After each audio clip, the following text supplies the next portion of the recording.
And so this month we talk about unchained spirituality. Now, some of the ministers are changing the theme to untethered spirituality because they had issues with the words unchained. Untethered to me sounds like a boat that got away from the dock somehow, and now someone has to go out and bring it back. Whereas unchained means that we have cast off the chains of mental slavery, the chains of the things that actually did bind us to our past. And there's a sense of exploding forward in a good way in terms of our growth and what we can do and how we recreate this country. Now, Independence Day, 244 years ago now, a Declaration of Independence was signed. And that declaration I think of as the affirmation. It's the cosmic no to this ain't working for us. I see the Constitution then and the Bill of Rights and so forth as the prayer we get into. It's the spiritual mind treatment that says, no, this is who we are and this is how we choose to be.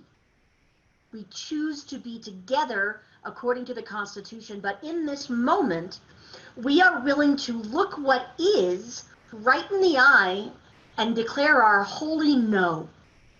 This is where we have to be willing to look at what is and see the problems inherent in the physical facts, not in spirit, but in the physical facts. And so this is our Independence Day. This is where we declare, as it was written, we hold these truths to be self-evident, that all men are created equal, that they are endowed by their Creator with certain unalienable rights, and that among these are life, liberty, and the pursuit of happiness. That to secure these rights, governments are instituted among men, deriving their just powers by the consent of the governed. Deriving their just powers by the consent of the governed. Now, we overthrow our government every 2 years. It's called voting. There's a big one every 4 years where we re-elect a president or elect a president and move into a new future with a new vision. It's interesting to me that it wasn't until after that preamble that the Declaration of Independence then goes into, these are the facts on the ground that do not work for us. King George refuses to speak to us. King George has refused to even consider any of our complaints. King George refuses to let immigrants come over to help us build this nation. Wow, we've come a long way, huh? So, there are many, many Independence Days, and each of us celebrates it differently. We were talking before service about who got to see the fireworks. Now, I see the fireworks from my back porch, so that's not, it's really easy for me to social distance and look at the fireworks. And I saw different fireworks than other people because I had just taken my contacts out, so it was more of an impressionistic 4th of July for me.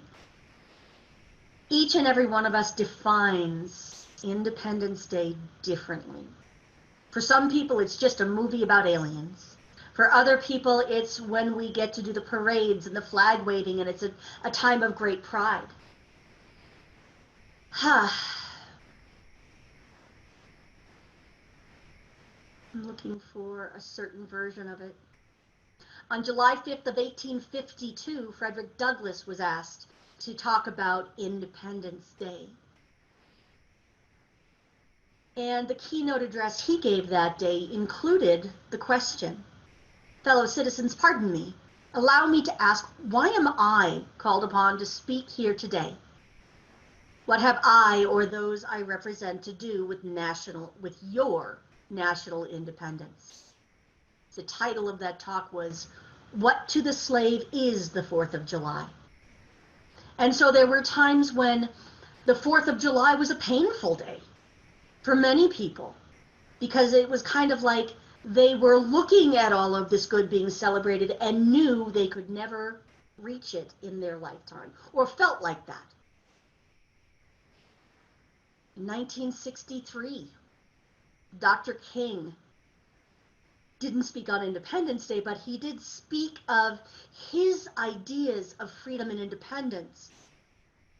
And he started his I Have a Dream speech in a very specific way, which is, I am happy to join with you today in what will go down in history as the greatest demonstration for freedom in the history of our nation. I am happy to join with you today in what will go down in history as the greatest demonstration for freedom in the history of our nation. He finally got to say our nation. Frederick Douglass was a good decade, he was speaking a good decade before the Civil War. And so his family, his people that he considered himself the representative of, were still slaves. Dr. King had moved us a lot forward and still could say, I have a dream of more. Why is that? Why do we keep reaching for more? Why did the founding fathers, who talked about essentially white male upper crust folks, talk about a dream of freedom, which then got inched forward by Frederick Douglass, which then got moved forward again by Dr. King? Why is that? Well, as Ernest Holmes says, the divine plan is one of freedom. Bondage is not God ordained. Freedom is the birthright of every living soul. The truth points to freedom under the law. Thus, the inherent nature of man is forever seeking to express itself in terms of freedom. Every time somebody comes forward and either says, isn't it great to be free, or this is another place where we need to work on our freedom, that is the divine plan speaking itself through a great orator. Or maybe a not so great orator. It's being said over and over again. That call for freedom is a deep affirmation. And so today we come together in the midst of what some people are calling chaos, what some people are calling pandemic, what some people are calling a historic moment on this globe. And we are once again declaring freedom. We are declaring freedom from fear. We are declaring freedom from all of the things that we thought were chaining us up and chaining us to a past. So how does that work? Well, first we have to be willing to look at the story. Last night I had the ultimate pleasure, the totally cool Independence Day moment when I got to watch Hamilton, which is, not to do an ad for them, but it's available on Disney Plus. And it's more than worth paying for at least the first month. And I'm not just saying that because it has all the Marvel movies on it too. The story of Hamilton as a play is so American. It is so American. It is the best of our artists and our dancers and our singers and these powerful voices lifted in song to tell the story of our roots with a twist. I'm almost positive that Thomas Jefferson could not rap to save his life. However, Lin-Manuel Miranda did a fantastic job of bringing the history alive and bringing back the idea of, we came from some pretty powerful people. Frederick Douglass, in his talk about what to a slave is the 4th of July, talks about how rarely in history such visionary people all come together and do the work. And those were our forefathers. Those were the people who wrote the Declaration and the Constitution and the Bill of Rights and the Federalist Papers and all of that great stuff that we hopefully learn about in social studies when we're kids. They tell a story in order to bring it back alive. Now, I also read in the New York Times this morning that many historians are saying, awesome play, little if anything to do with the facts that actually happened that we know about. That's okay. That's okay. We have to be willing to look at all the facts of our history in order to unchain ourselves from the need to lie about it, from the need to say, oh no, it was definitely this way. It was all bunting and flags and fireworks, when no, there were some humans involved too. And I've always said, wouldn't it be easier if humans were only one thing? Alexander Hamilton was a great orator. He was a great writer. He was also a slave trader. Let's just tell the truth. Part of what about 130 of your ministers across this globe are doing right now are participating in a book study called White Supremacy and Me.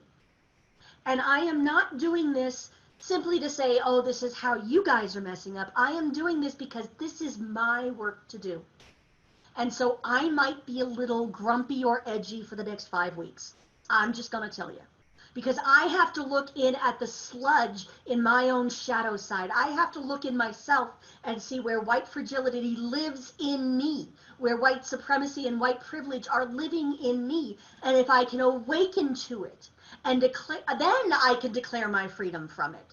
But if I'm afraid to even look at it, and yes, there's some icky stuff in there, then I can't do this work of living according to the divine plan of freedom, which is our birthright, not just of all men, but all of us, no matter how we gender identify.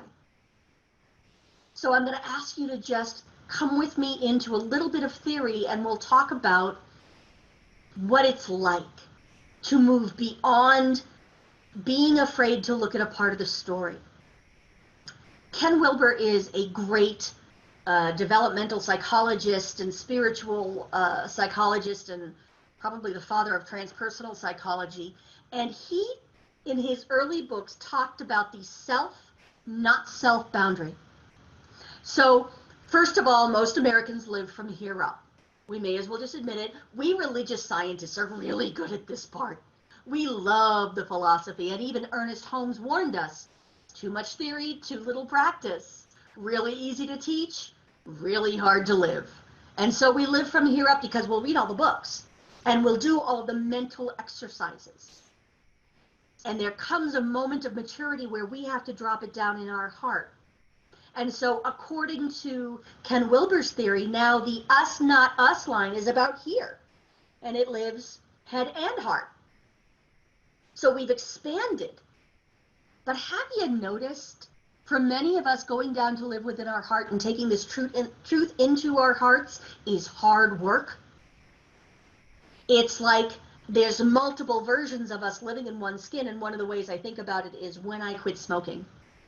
There was a huge part of me that just wanted to be done with it. I resented the stink. I resented the fact that they had raised it to, I don't know, like $5 per pack, and I was broke.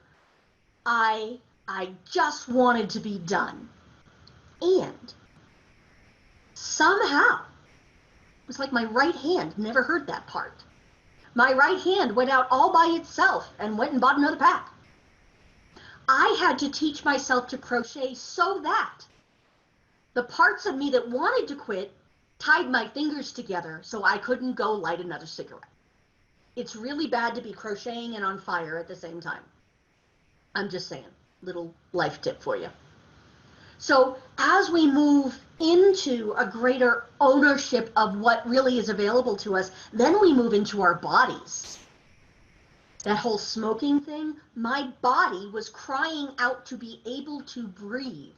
I was living with not just asthma, but pneumonia most of the time. And I was doing it to myself. And until I was able to admit that I was doing that to myself, I could not be free of it.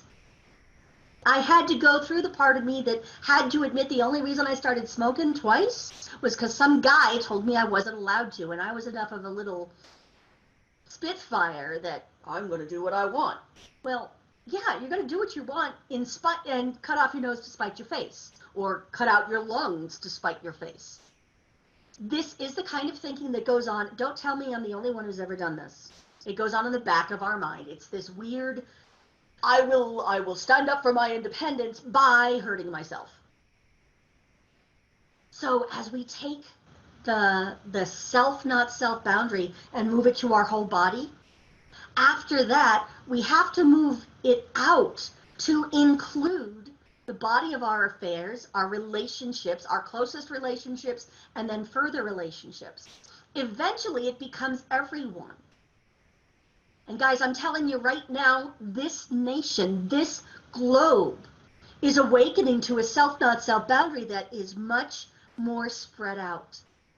All across the globe, we are learning because of this pandemic that we are one. We are connected, whether we like it or not, whether we think it's great or not, the parts that we don't want to be connected to, all of it is us. All of it is us. And there's a lot to be proud of there. There is an affirmation of freedom from separation that is part of our spiritual birthright. And it is going around the nation right now. We began, I think, with the internet, creating a World Wide Web. And the next big thing we saw, well, the big thing that I was thinking of as this web is the pandemic. We have to be connected to each other. We have to be connected to our neighbors. Why? Because if I don't wear a mask, it's not for me, it's for you. Because I might be wandering around without symptoms. And so I personally choose to exercise my freedom, because the flip side of freedom is responsibility. We become responsible not for our brothers and sisters, but to our brothers and sisters in the Christ consciousness. And so I wear a mask, and I don't blow smoke in my own lungs or yours. And I don't choose to ignore when my brothers and sisters in the Christ consciousness can't breathe. We are expanding this good that we know and that we have. We are expanding the truth of who we are. And why do we do that? What is our impetus for doing that? That quote by Ernest Holmes that talks about bondage is not God ordained, it goes on. It says, thus the inherent nature of man is forever seeking to express itself in terms of freedom. And then he says, we do well to listen to this inner voice, for it tells us of a life wonderful in its scope, of a love beyond our fondest dreams, of a freedom which the soul craves.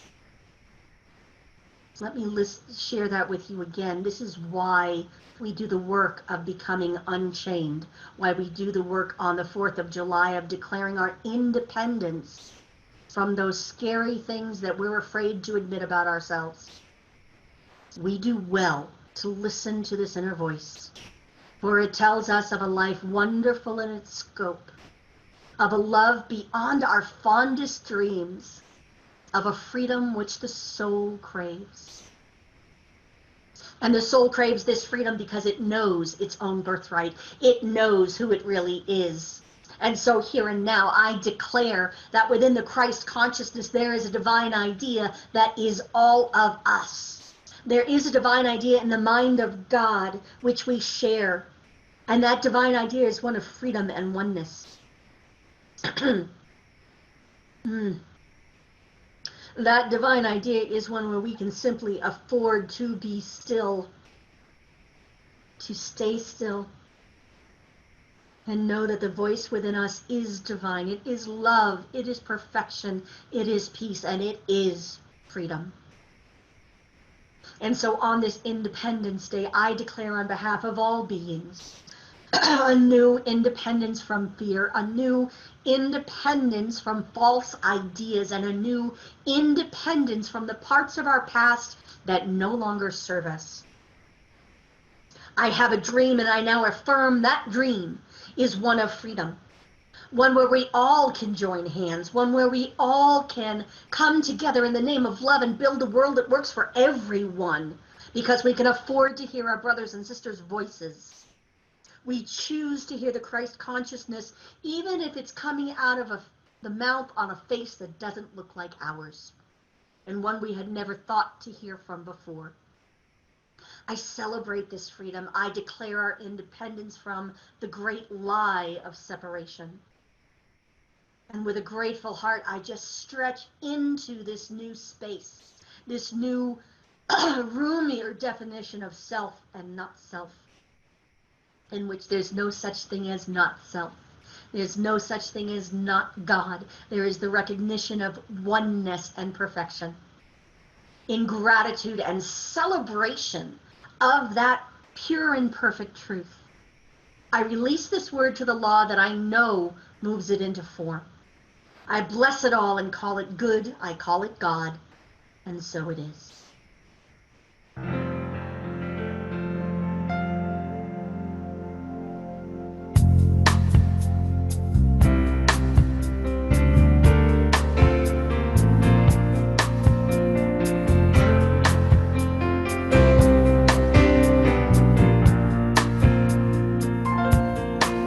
Well, we let love wash over us. We let it be.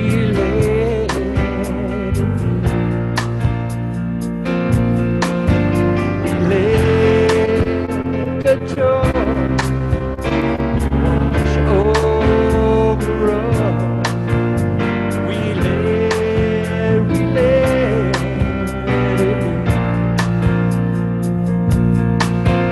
We let the grace wash over us. We let it be. We let the love wash over us. We let it be. Wash over us.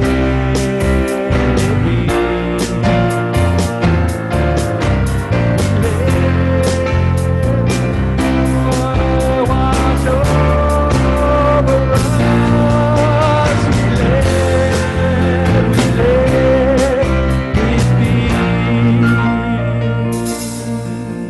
We let the grace wash over us. We let it be.